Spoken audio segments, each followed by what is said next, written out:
I rush to the outbuilding and head upstairs. I knock on the door to the guest room that Tosaka has taken up occupancy in. Sure, my hand's full, so just come on in. It's fine. If you're in a towel too, I'm just so help me. Tosaka's voice sounds from inside the room, but she sounds a little unnerved.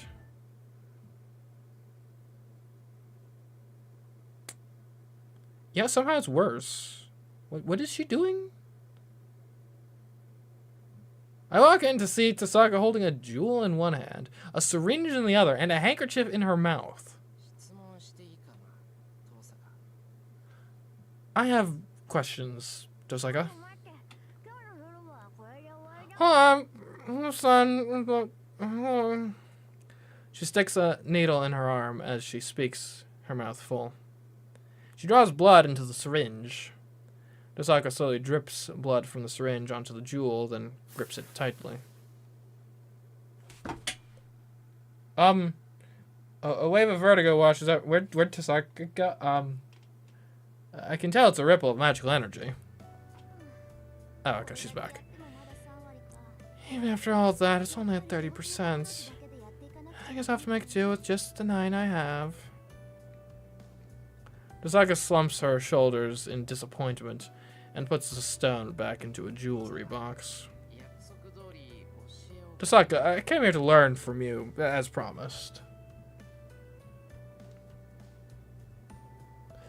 But before we get to that, I'm curious at what I just saw. Yes, I was waiting for you. You forfeited your body with... Oh, you fortified your body with Saber during the day, right? Then we need to train your mind tonight. Tosaka seems happy, ready to teach. Saber said she wasn't good at teaching, but I'm guessing this will be the total opposite. Anyway. So, what should we start with? You mentioned that you can only use strength in CMeeCraft? Well, actually, before we start, I need to know, or else it's going to bother me. What the hell were you just doing? Sticking yourself with a needle is dangerous. Yeah, I was just making magic bullets. My family's style of CMeeCraft uses the flow and conversion of power. Whenever I have the time, I transfer my magical energy to other objects. Okay. Wait, what are magic bullets? What's the point of transferring magical energy? Magic bullets are exactly what they sound like. Bullets filled with magical energy. Have you ever heard stories where jewels contain human emotions and thoughts? Jewels in general can easily store magical energy, and it seems like my family has always been really well suited to the practice. If you don't do anything for, say, a day, you wind up with an excess of magical energy. So I put that extra energy into jewels. So this is a daily routine. Okay.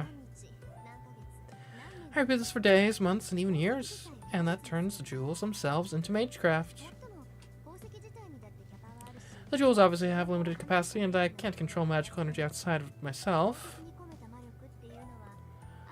The magical energy inside the jewels works like an ignition source to instantly activate a large-scale CMeeCraft. Huh.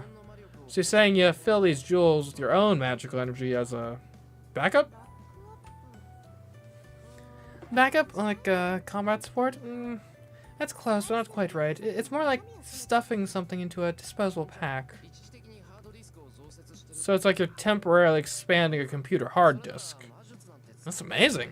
Be able to use as much CMeeCraft as you want with that kind of skill.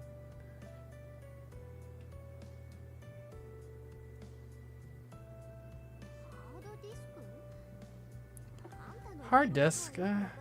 No idea what that is, but it's also not so great as you think. Won't I infuse the jewel with magical energy? The magical energy is bound by the jewel's attributes, which limits how I can use it. Hard disk? You don't know hard? I mean, when does this take place? Like 2004 or something? I guess not everyone necessarily would know the interworkings of computers at that point. Yeah, magical energy never ceases to surprise me. I didn't know you could store it like that. Why don't other mages do something so useful? The ability to restore magical energy in something outside yourself is unique. Even your strengthening magecraft involves infusing your magical energy into another object too, right? Things that pass magical energy typically change using up that magical energy. The effects of magecraft are instantaneous and never permanent.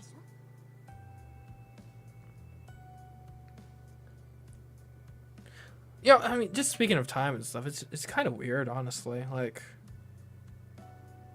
you go back even like 50 years, and the idea that you would like use a computer regularly is kind of like a niche idea. Because what, 50 years ago would be like 94, 84, like 74. Like obviously they existed at the time, but like the idea that they'd be like ubiquitous and like you're using it like on the regular and stuff, like, or just kind of for entertainment or anything, like, man. You really sit back and think sometimes of like how weird really the current status quo is. Oh, Father of Humanity Adam, thanks for the follow. Glad you're enjoying the... Well, I assume you're enjoying the stream. Unless it's like a hate follow, I guess. But that doesn't seem likely.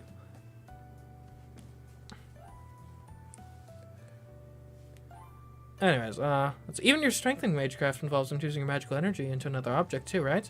Things that pass magical energy typically change using up that magical energy. The effects of magecraft are instantaneous and never permanent. What's a hateful? I don't know. Like if you follow someone because you hate them, I guess. I don't know. Like, you know how there are certain like Twitter accounts that like have like just like a collection of like trolls that like just post on and reply to like any tweets that they put out. Like you'll be like, oh, just ate a sandwich at the new deli today, and then they're like, oh, it must be nice to, you know, murder animals with your mouth via deli meats or something. You know what I mean.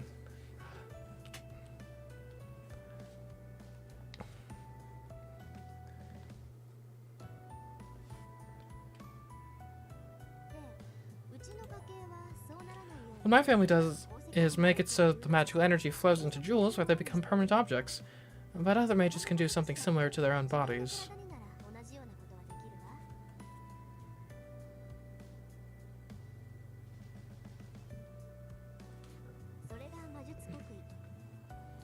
That's what magic crests are, a kind of backup magecraft mages possess. Microchips and transistors are still being developed in the 70s. Yeah, I guess home computing became like a thing more so in the 80s, I guess. Well, I mean, there were simple things in the 70s. I'm thinking like, you know, like your Pong machines and stuff.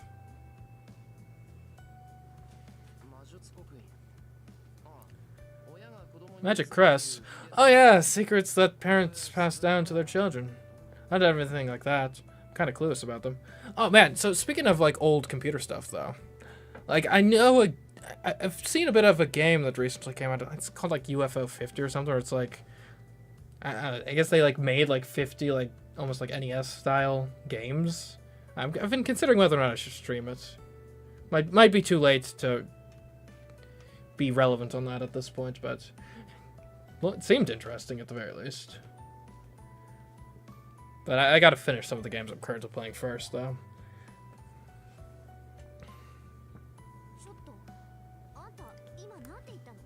Wait, what did you just say? Huh? Well, I just said I don't have a magic crest. My old man had one, but I didn't inherit it.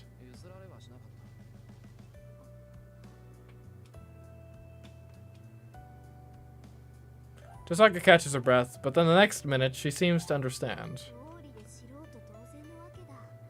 No wonder you're such an amateur. Did you guys start from zero? I guess there's no helping it. Just like, haven't you known I don't have a magic crest for a long time now? Of course not. If I knew, I would have never let you go out and do stuff on your own. Sure, I knew you weren't fully trained, but if you don't have a magic crest, you aren't even a mage. But I can do magic! Is that what makes me a mage? the ability to do magic? She huffs and looks at me, seeming to be complaining. But what is this? Her voice sounds almost warm, like she's a little bit relieved. Like she's jealous I'm not a mage?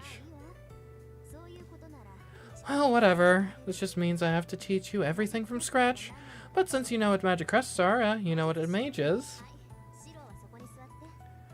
Okay, sit over there, Shiro. I need you to really pay attention, because this is important stuff. Right here? Okay, go ahead.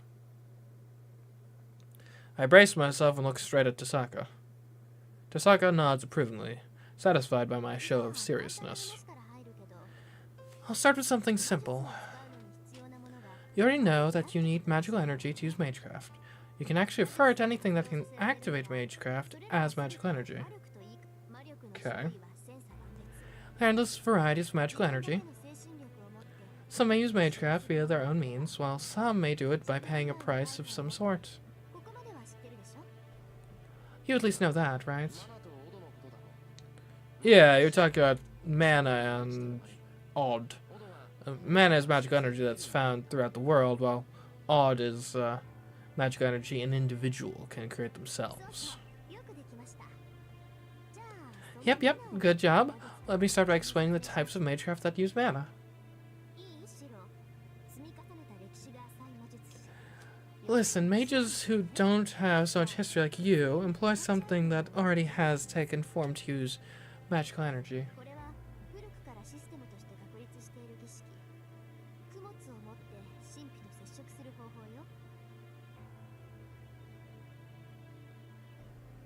Okay, so mage is like almost like a form of like nobility, kind of, sort of. Interesting. Or no, better comparison. It's sort of like the old money versus new money sort of thing. Of like, oh, I inherited my millions from the Rockefeller Trust, which goes back hundreds of years. Well, not hundreds, but over 100 years to John D. Rockefeller himself. Versus like, yeah, so I made a little widgets, and it sold like tens of thousands of them. No, not tens of thousands. It sold millions of them, and now I'm a billionaire. It's a method based on a long-established system of rituals using offerings to make contact with mystics. It's called formal craft, a negotiation technique where a mage prepares a compensation of sorts to make a deal because their own power is insufficient.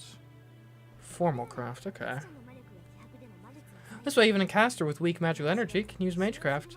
They'll need to use their own magical energy because they're borrowing it from elsewhere. From mana, so the caster only has to perform a ritual. But you need knowledge to pull something like this off. You're not at the right level to do something like this. Besides, something reeking of blood probably wouldn't be your style anyway. Probably not. Yeah, I wouldn't want to do stuff like sacrifice chickens or pray for a whole night inside a magic circle. If it works, it works! Right? Let's move on and talk about Odd, MageCraft that uses the mage's own power. This probably doesn't bear mentioning, but it is the basic method for using the MageCraft you and I practice. Your strengthening MageCraft only uses your own magic circuits without using anybody else's power, right? I nod. It seems she's getting into the nitty-gritty stuff now. Right, the magic circuits that function to create your own magical energy are a hereditary trait passed down through generations. Magic circuits are forged over many generations and get more powerful as they're passed down to the next generation and so on. What about the case of like Shinji's family, where they've like diminished? The Chad of Mage family is already fit to use magical energy because of this. It may not be fair, but you and I had different starting points. I know that. It doesn't bother me. Keep going. I wasn't too worried about that either. But whatever. Anyway, other than magic circuits, mage families also have secret magecrafts that they cultivate over generations. It's similar to my jewels you saw earlier. Once a certain magecraft is mastered, a mage can physically hold that magecraft. Do you know that feeling of getting a hold of magecraft, even though it's typically shapeless and simply devised? I'll be honest, I'm a bit lost right now. I don't know, but I'm guessing it's like it becomes a part of your body.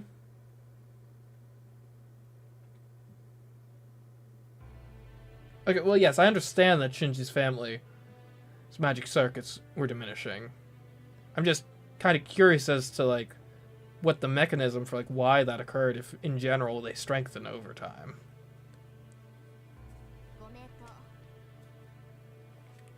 Bingo! Magecraft that goes beyond the realm of principle and becomes a part of you, then becomes tangible. It's a feat that can authenticate an otherwise unstable magecraft, and at the same time it becomes the testimony of that mage's existence. And when a mage is on the brink of death, they pass down their great accomplishments to their successors in the form of a crest. It's their way of telling their successors to go further, to places they were unable to reach, and that their crest may be of some use to them. Okay. Though, to be honest, about the one handing down the crest and the one receiving it, no, it's of no help. No help? What do you mean? No, why bother? Huh? What are you saying? That something so awesome is useless?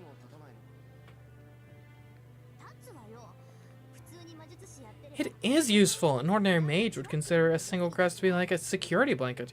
It's that helpful. Okay, then why do you call it useless? But then again, it's like getting a car. No matter how fast it is on the road, it's never going to take you to the moon.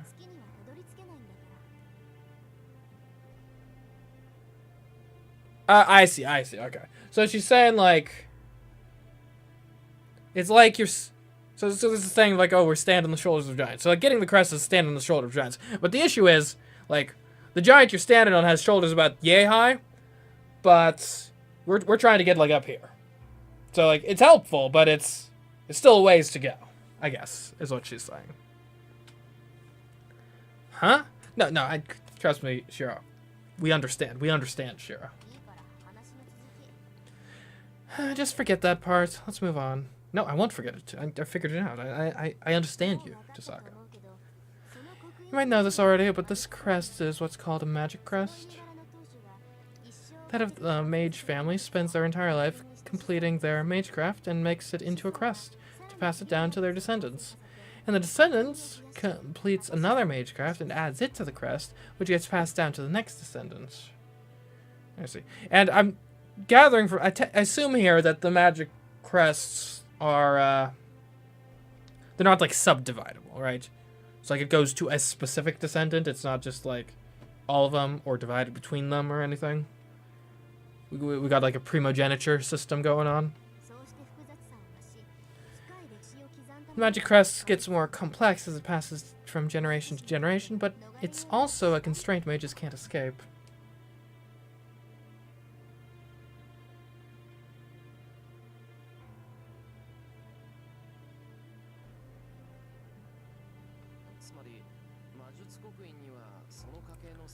So you're saying is that the entire history of a mage family is recorded in these magic crests? No, that's not it. Family records are recorded in books. Magic crests only contain magecraft. It can cast spells on its own, or it can let you use magecraft you haven't mastered yet. In simpler terms, it's like having magic circles engraved on your body.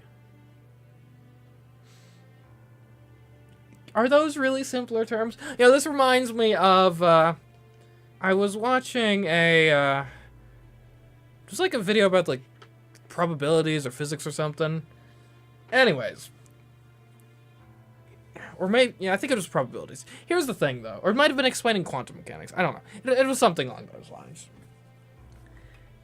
What I will say, though, is, you know, mathematicians, physicists, or whatever. And physicists are basically the mathematicians of the science world, aren't they? But they are too obsessed with geometry, okay? It's ridiculous. Like, okay, I get it. So you got your mathematical proof, and you're like, ooh, and here's, you can know it's true, because then if you, like, make a circle and, you know, you do these sorts of things, it shows my formula is correct, right? But I was watching a thing, and they were explaining, I think it was something to do with, like, probabilities, and at first they're like, okay, well, you gotta imagine it's like a cube, right? And each, like, different circumstance is a different point of the cube, and if you change one thing, it moves you to another edge of the cube. It's like, okay, I guess I can kind of do that. And so, like, in three-dimensional space, you want to be as close to where you're trying to get as possible, you know, so you can go there in just, like, a single, like, vertex.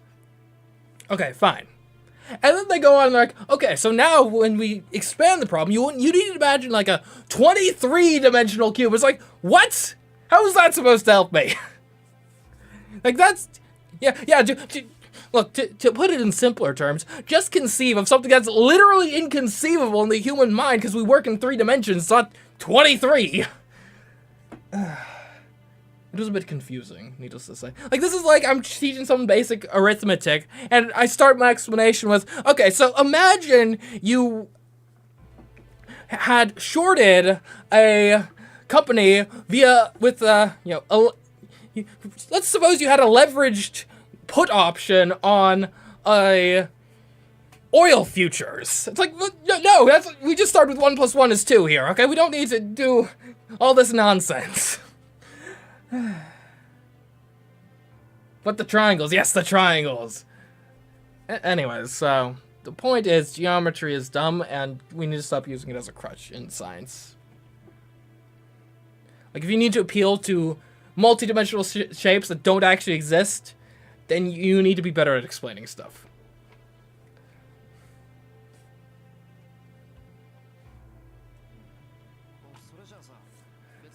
Huh, then doesn't that mean you can engrave the crests onto anyone? If magic circles are all you need, then you can draw as many as you want, as long as you know the shape.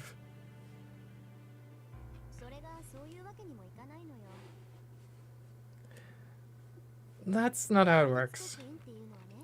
Magic crests are like living things. It's more like transplanting an organ. So it's like its own living thing that's sort of, well, not parasitic, the opposite of parasitic. But they've got a good relationship with the mage. So basically what you're saying is magic crests are the powerhouse of the mage. Is that what's going on? It's only one organ, so you can't split it amongst other people or copy it. There's no point in splitting a heart in half because it'd just stop working, right? Yeah, you have a point. Does that mean you also have a crest implanted in you, too?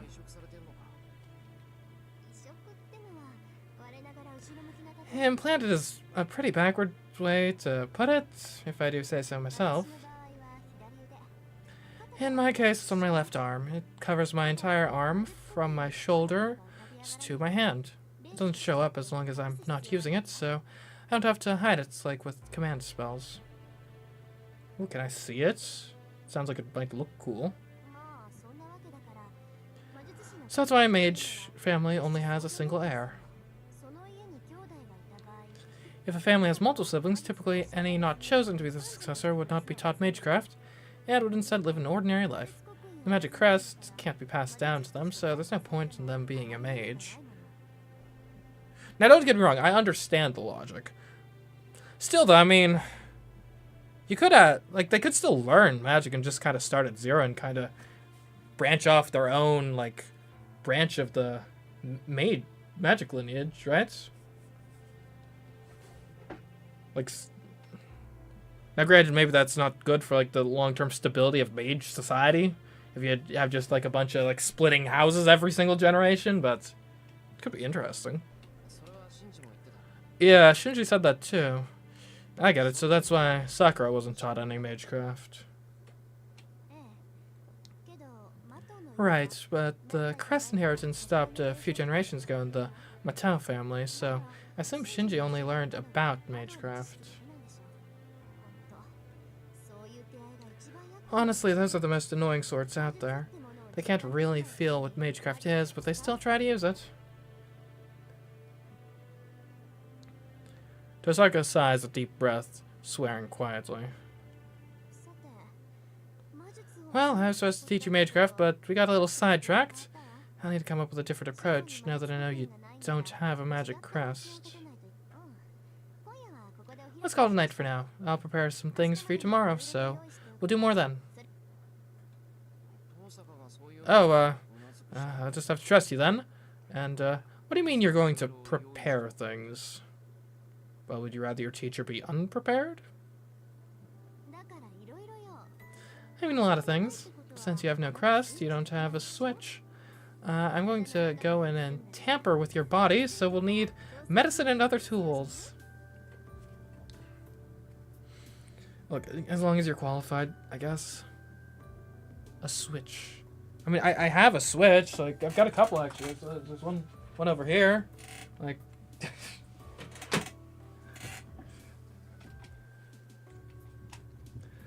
a chill runs down my spine. What? I'll stop if you don't want to do it. But if so, there won't be much I can teach you. Well, I don't want to, but I'm still going to ask you. Whatever you say is probably the right way to go. Then that's what we'll do tomorrow. Oh, right. Are you planning on training with Saber tomorrow, too? Am I?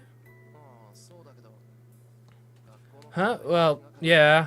I'm concerned about the bounded field over the school, but there's still some time before it activates. I'd at least be able to fight by then.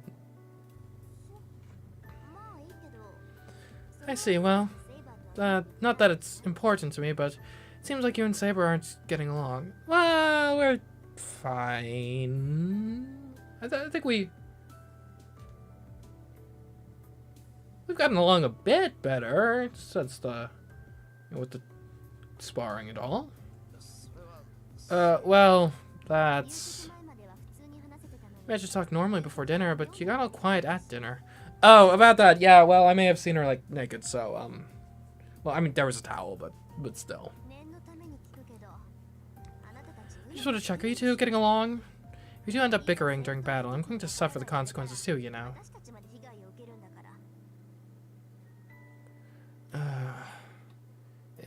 It's just that something happened right before dinner, and now things are awkward.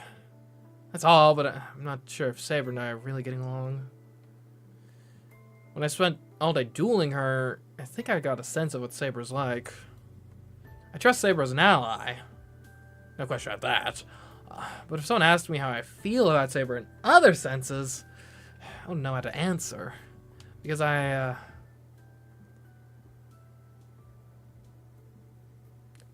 lost all sense in that very moment. It's hard to say. What about you, Tosaka? Do you like Saber?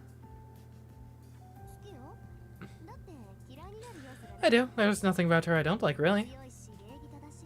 She's strong, polite, and pretty. A huge difference from Mr. Cynic. I guess I haven't really properly met Archer yet, have I? Huh. I see. So, you like Saber?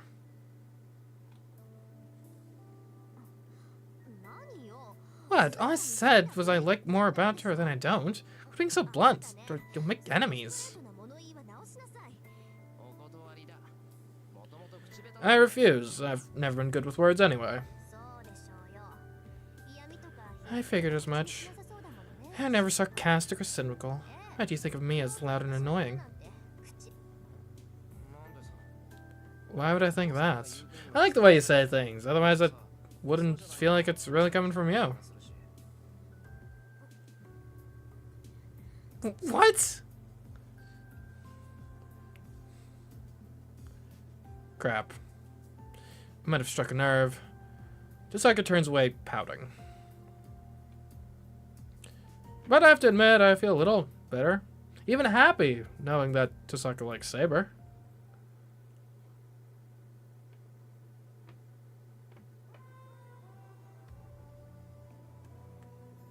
Is this a new track? kind of nice. Peaceful. The day ends. I still feel uneasy with Saber sleeping so close by, so I escape to the shed. I stop and look up at the winter sky. Not because the night sky is particularly beautiful.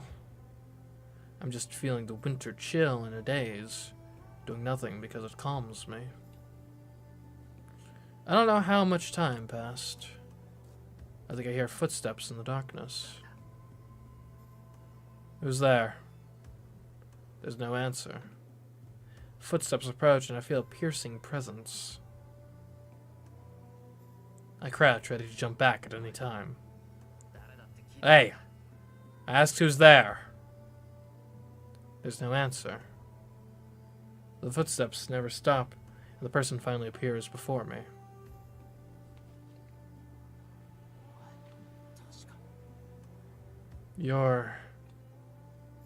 It's a servant who fought Lancer at school the other night.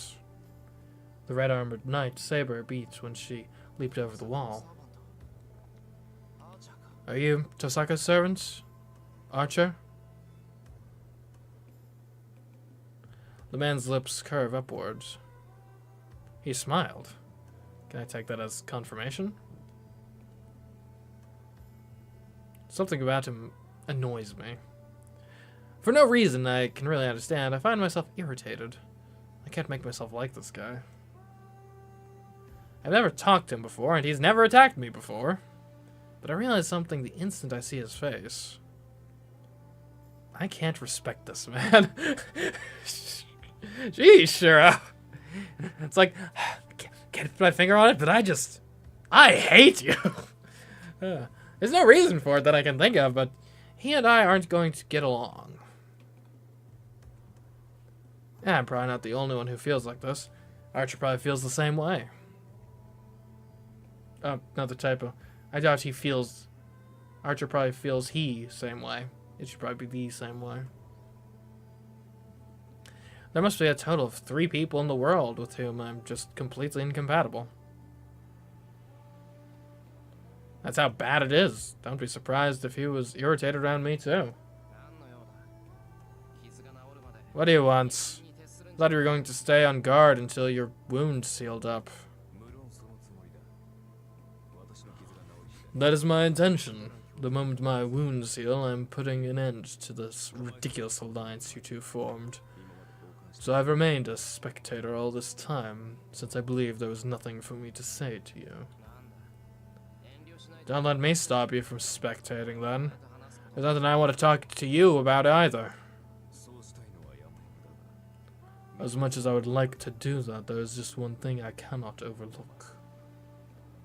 I hear you don't intend to let Saber fight. What's wrong with that? Alright, other than its, tactile idiocy, my reply is impulsive. He glares. With a fair amount of hostility, Archer makes it clear he sees right through me. I knew it. Only a brat would do something like that. You don't accept help from anyone. You just do everything yourself. On top of it all, you don't want any casualties. That mentality disgusts me. What? You have no right to tell me that. I'm only doing what I think is right. You have no reason to complain. I do, actually. As a fellow servant, I understand Saber's hardship. Saber has a heavy weight to carry with a master like you.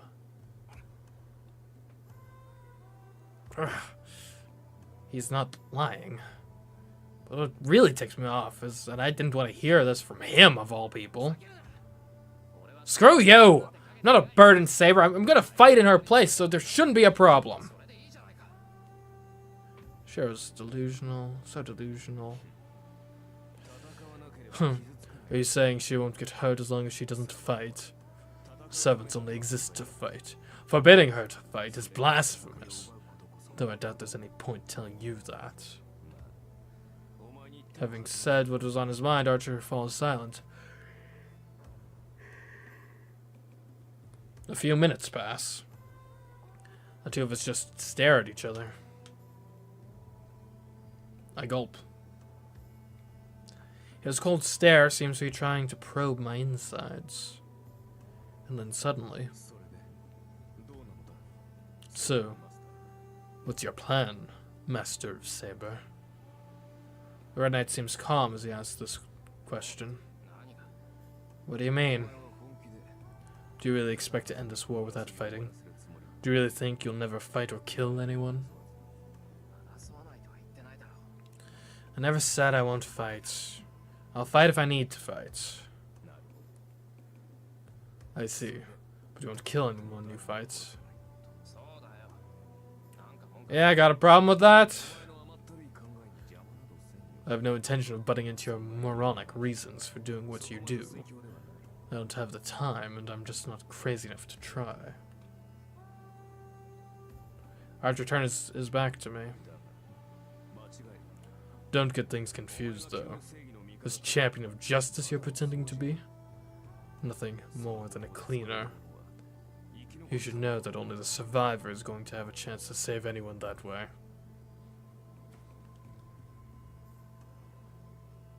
I don't know why, but it felt like Archer was just beating up on me for no reason. Wait, what do you mean champion of justice is just a cleaner? You should have figured it out by now. Listen, your approach won't undo a tragic death. That's the limitation you're working within. A champion of justice is someone who can only clean up a mess that's already been made. You'll never be able to save the very people you're hoping to save. That's deep. That's not true. The idea that you can't save the person you're reaching out to save is wrong. An ideal is just that, an ideal. As long as you hold to that ideal, the friction between it and reality will only get more intense. That's the path you're on right now. Someday you're going to face reality, and you have to pay the price. The choices you've made will cost many, many lives. What? You should at least be prepared. By the time you realize how narrow-minded you've been, you'll have to figure out how to fix it. Do to punish for it. If you can't do that, then I suggest you abandon both your dream and your CMeeCraft right now. Archer disappears into the darkness.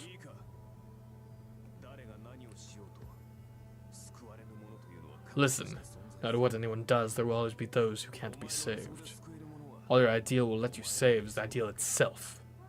There is so little a human can do. But even so...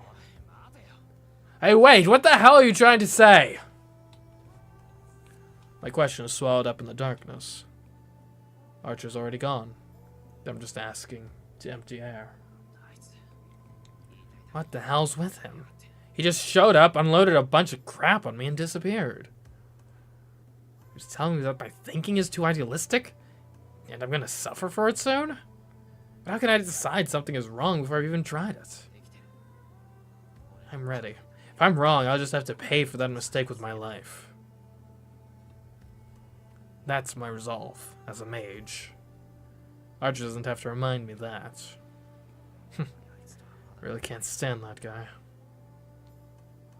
But something he said bothers me. No matter what anyone does, there will always be those who can't be saved. There's so little a human can do. But even so, can I keep pursuing my ideal without ever looking back? I muttered to myself.